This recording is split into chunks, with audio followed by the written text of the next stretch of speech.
Hey guys, welcome back to my channel. My name is Marina if you are new here, and I am 30, single, a practicing Catholic, and today I'm talking about my dating experience. I feel this has been put on my heart to talk about. Maybe it's for you guys who don't have Catholic friends or community and are curious what other people's experiences are, and maybe it's giving insight into a world that you are not familiar with and you're kind of nervous to enter into it or just curious. So to get started, I want to talk about just my upbringing and background as a Catholic to kind of lay the scene for everything. I am a cradle Catholic, so I grew up in a Catholic home and then was homeschooled for most of my childhood in a very Catholic community. And then I went to Franciscan University, which is a very Catholic school. And then after that, I graduated and went to Colorado, which has a great young adult Catholic scene. So I was really plugged into that. So I was around a lot of Catholics there. And then moving to Philly, there's also a great Catholic community here. So I've just been, hanging out with all the Catholics and been really plugged into the community, which has been a blessing and been great. But that kind of sets the scene for my experience, I think. As far as dating, I have dabbled in a little bit of everything. So online, in person, in the community, random people who aren't Catholic, just like meeting them online or in person. So kind of done a little bit of everything. So I feel like a pretty well-rounded experience as far as just trying it all and trying to be open. I think over the years, I've realized there is like a pattern. I've run into a pattern with people. I'm not saying everyone's the same and everyone falls into a specific bucket and you can, really put someone in a box, but there is some general categories that I run into with men in dating. And I just feel like it's helpful to call those out and to, helps me to like framework my interactions with people and be like, okay, you're kind of in this category, so I'll just steer clear, or okay, this is something I should, pursue and go forward with. So the first category I would say is the traditional approach to dating, and these people, I would say, you typically find it in the Latin Mass or in that line of thinking. And this is no diss to the Latin community. I think it's beautiful and people connect to the Lord in that way, and that is not my cup of tea, but it doesn't mean it's bad. It's just not how I connect with the Lord personally. So this is not a diss on the Latin Mass community or by any means people in that community, but I'm just describing a group of people and in my experience with dating. You can pick out these men based on how they approach dating. Usually they're pretty intense, and these are just generalizations. Not everyone, again, has all the characteristics that I'm mentioning, but these tend to be common characteristics that I have seen and just some patterns. But they tend to be, more intense about dating, and they really are intense about finding their spouse, which is beautiful, because I do feel like there are people who don't put any effort in, and they really want to find a spouse and find that traditional wife, the stay-at-home wife. That's kind of the vibe. But I do find that it tends to be more of a checkbox instead of like a soul connection, I would say.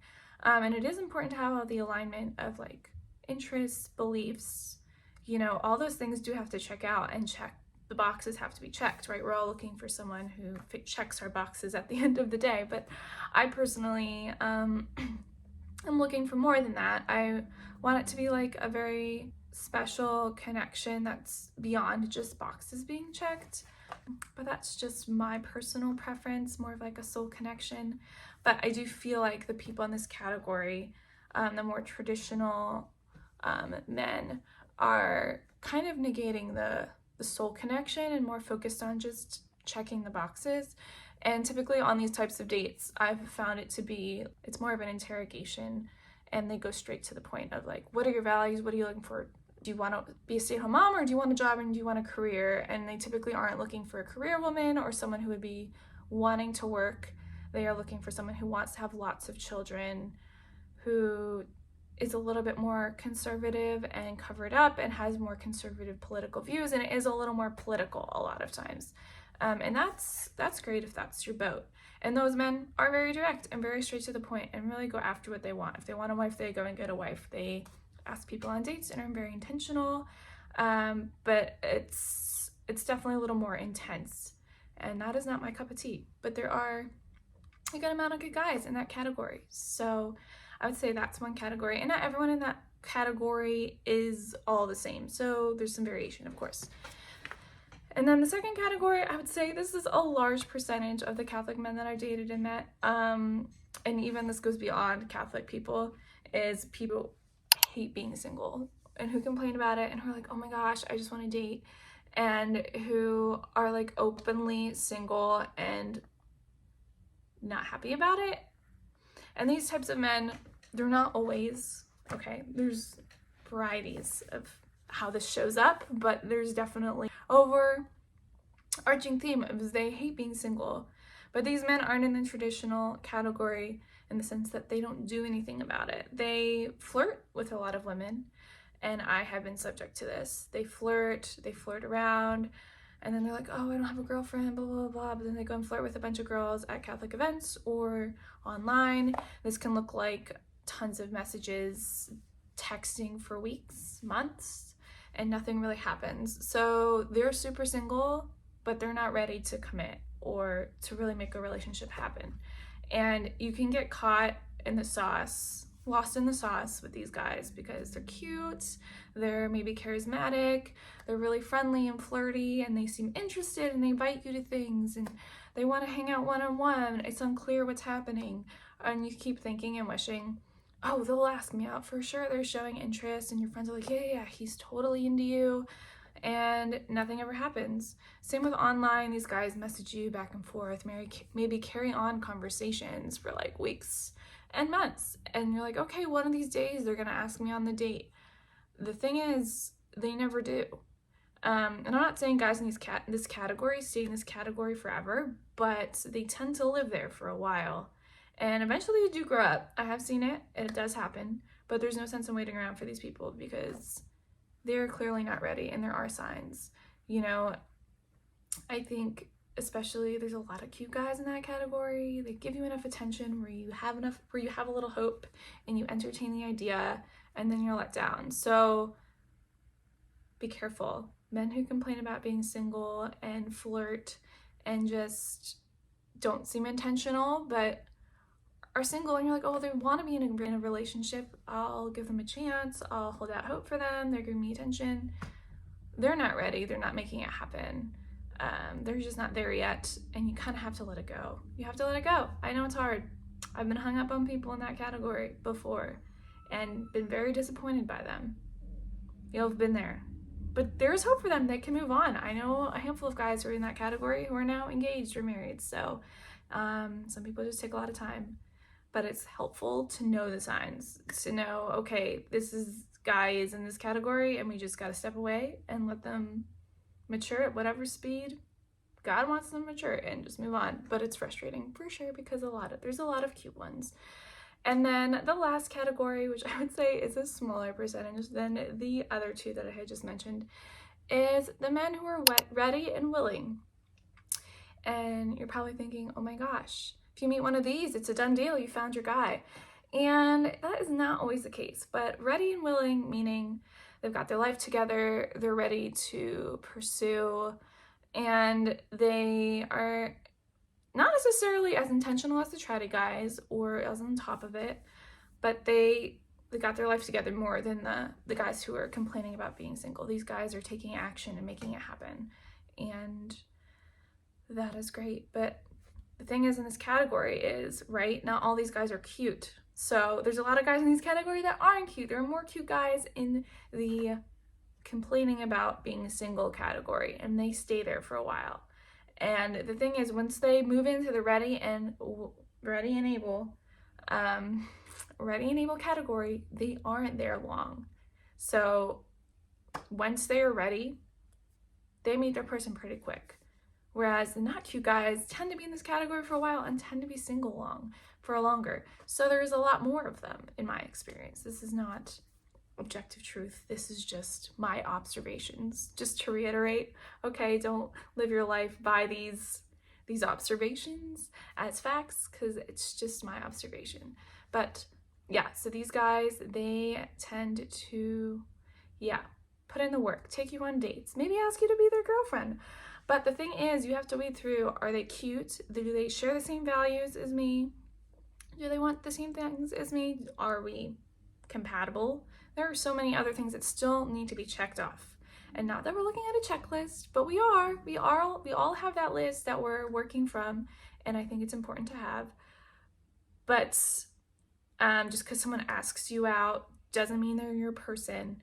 And I think it's easy to fall into, he's Catholic, he's cute, he has a good job, he's asking me out, he's the one, and to jump the gun. So just a warning, just because they're in this category doesn't mean necessarily they are your person. Maybe they are, but just to be realistic, because here I am, 30 and single, and I've definitely met a few good ones in this category, but that didn't mean they were for me. But yeah, that's just a little overview. But I would say my experience is, yeah, not all Catholic guys are the same. As I've mentioned, there's these 3 categories. But within those categories, there's a lot of nuances. There's a lot of things you have to dig deeper. I think going into my 20s and thinking, oh, all Catholic guys and I are on the same page, because I grew up in all these little pockets of Catholics who were taught the same things and had the same beliefs. As an adult, you're getting thrown into a different pool where people are coming from all over. Some people are converts, some people were nominally Catholic growing up. Some people are, yeah, very devout. But the devout scale it's a large scale. There's a lot on here that's room for interpretation and misalignment. And everyone's on their own journey in their faith. So you can't assume people are going to be where you are, and that's fine, and God has someone for everybody. I do believe that. But you can't just be like, okay, I'm Catholic, I found this great Catholic guy, we're gonna be aligned, everything's gonna be great. As far as faith goes, that's not even going into, yeah, hobbies, interests, and all of that. But yeah, that's just a little warning, because I feel like it took me a minute to realize just because the guy's Catholic doesn't mean he's, is aligned on everything. For instance, just because a guy's Catholic, or you met him at church, or you met him on Catholic Match or Hinge, and he says he's Catholic and goes to Mass, does not equate to you being treated well or how you desire to be treated. For instance, purity is a very interesting spectrum of beliefs within dating, and of course the church does have their objective teachings, but I feel like a lot of people haven't brushed up on the teachings on that, or just haven't even looked into it, because ignorance is bliss, right?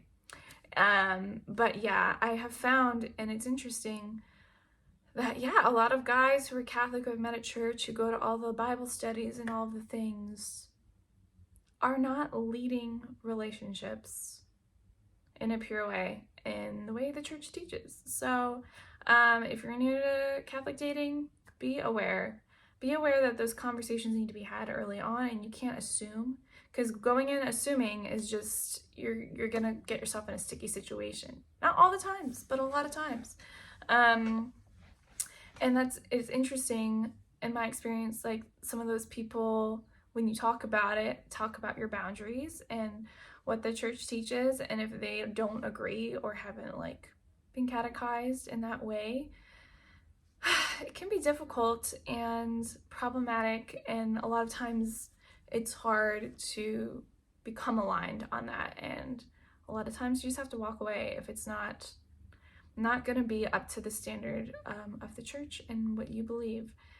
And yeah, I've been disappointed by a lot of Catholic guys in that regard, so just a little warning. And if that's your experience, you're not alone. I feel like it's a really hard thing, obviously.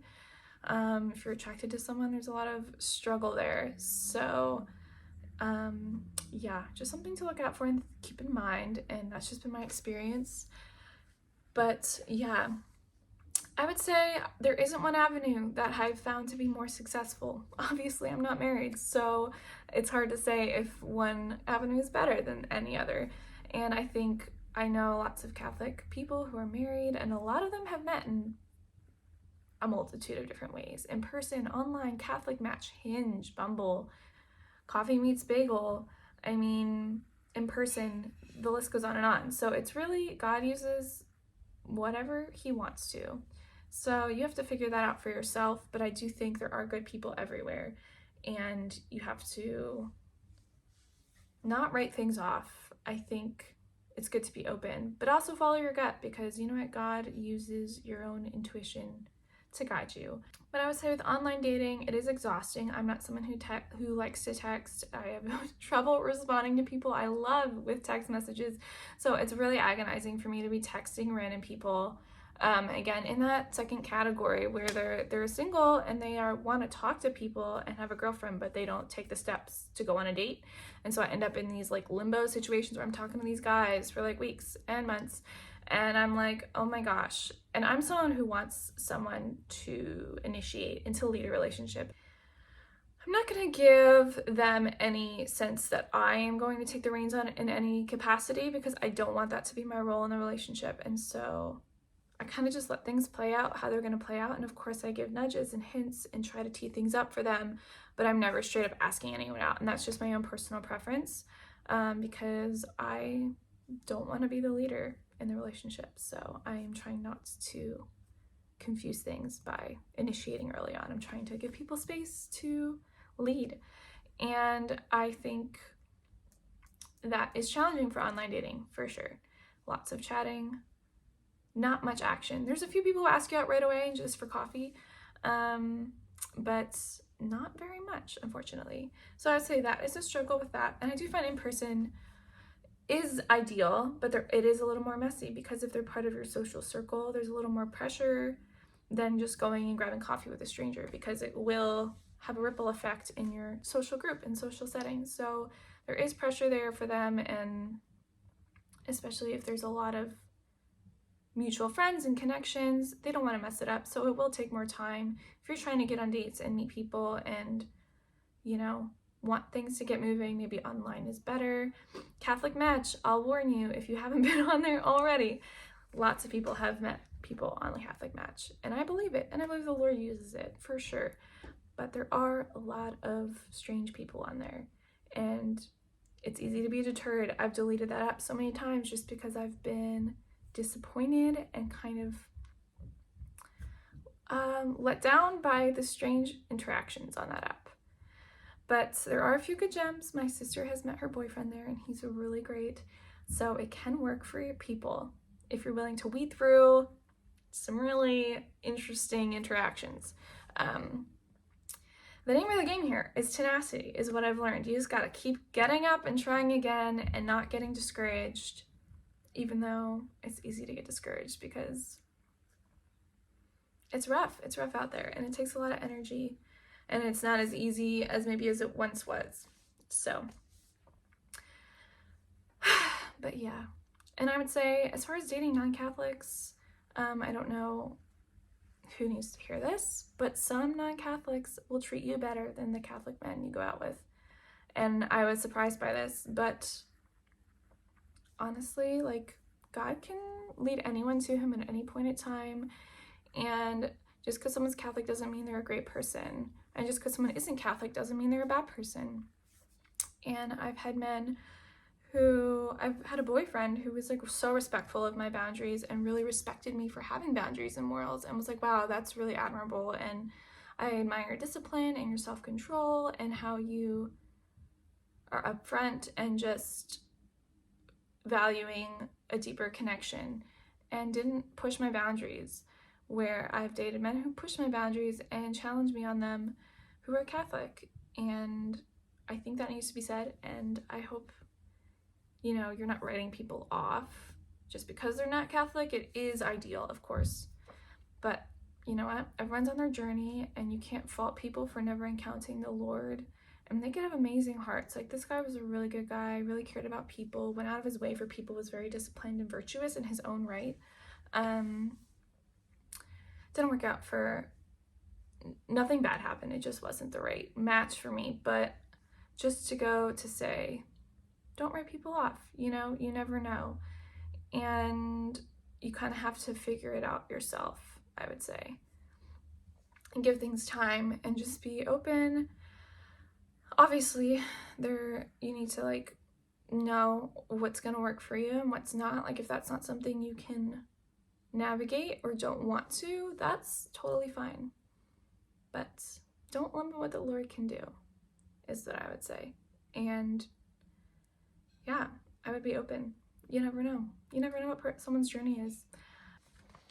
I guess I can end with what I'm looking for, just some key things, and maybe a little bit about why. Not that you have to align your dating path with mine at all. Everyone is so different and was looking for different things. But I think maybe it's helpful to be like, okay, well, what is she looking for? She says she's dating non-Catholics. Like, what does that mean? Yeah, so I guess to start off, I would say I am looking for someone who knows and loves the Lord. That is ideal. But I think, you know, they could be Christian and doing that well. They don't have to be Catholic. And something that's important to me is someone that I deeply respect and who loves people well. I think that's huge for me. I love people who go out of their way for others. I find that so attractive, and I could use that in my life. Someone to inspire me to serve and love others and anticipate other people's needs, and to go above and beyond. I think that's how God calls us to love, and I think you can do that without being Catholic or Christian. But of course, I think having the same morals, like all the church teachings, like someone could align with the church teachings without being Catholic and without knowing those are the teachings of the church. But I think, yeah, they need to be aligned on all of those major key points, because there's just so many hot topics that there's room for disagreement and misalignment. And I think that is just asking for argument and trouble down the line, especially when you raise kids and just run into difficult situations. But I'm also looking for someone who's a leader and has a good job. That's important to me. I just don't find laziness attractive. I don't find excuses attractive. I don't find poverty attractive. I know some people don't mind roughing it, but I've experienced financial hardship in my life.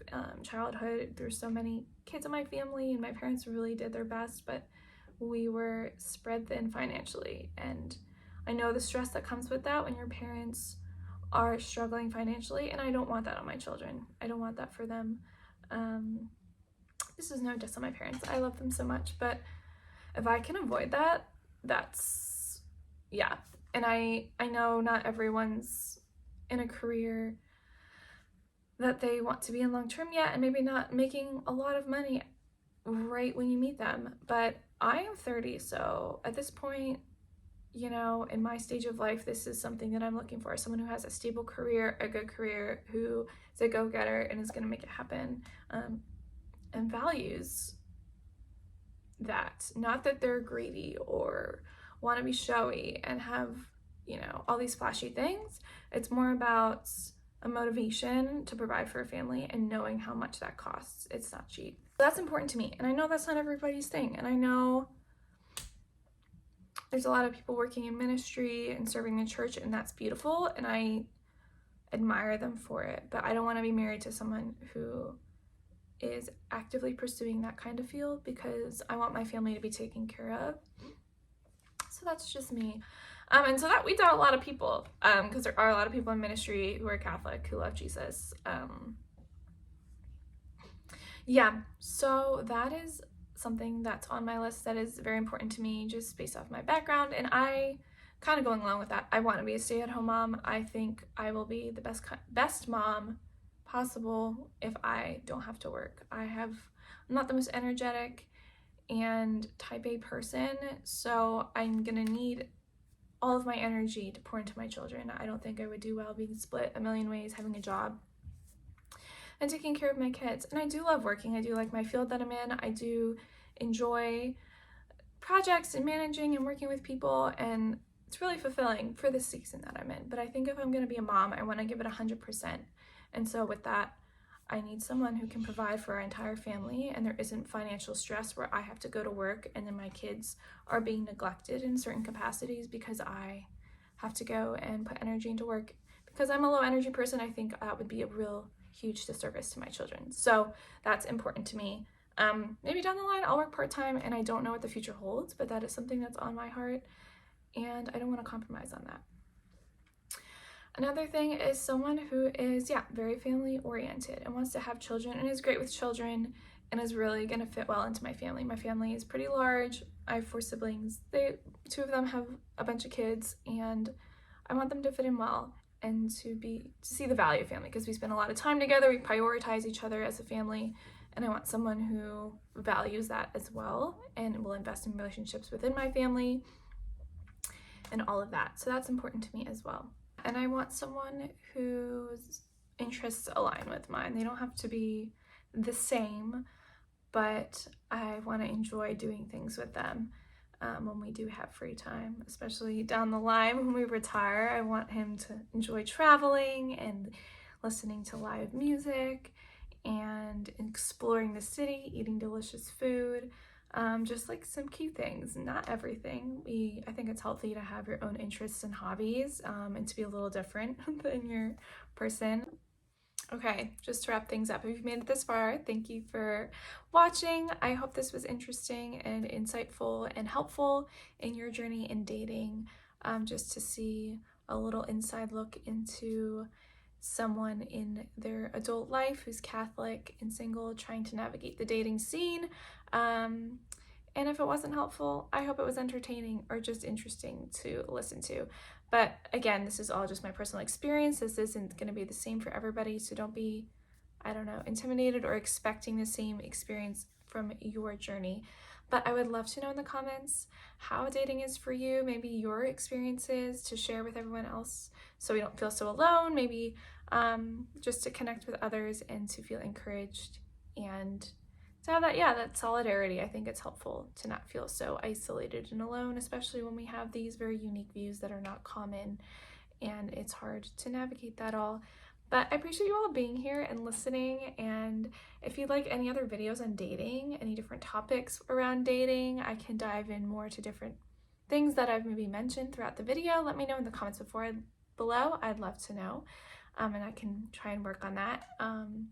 And please like and subscribe. I'd really appreciate it, and I hope to see you guys soon. Thanks for watching.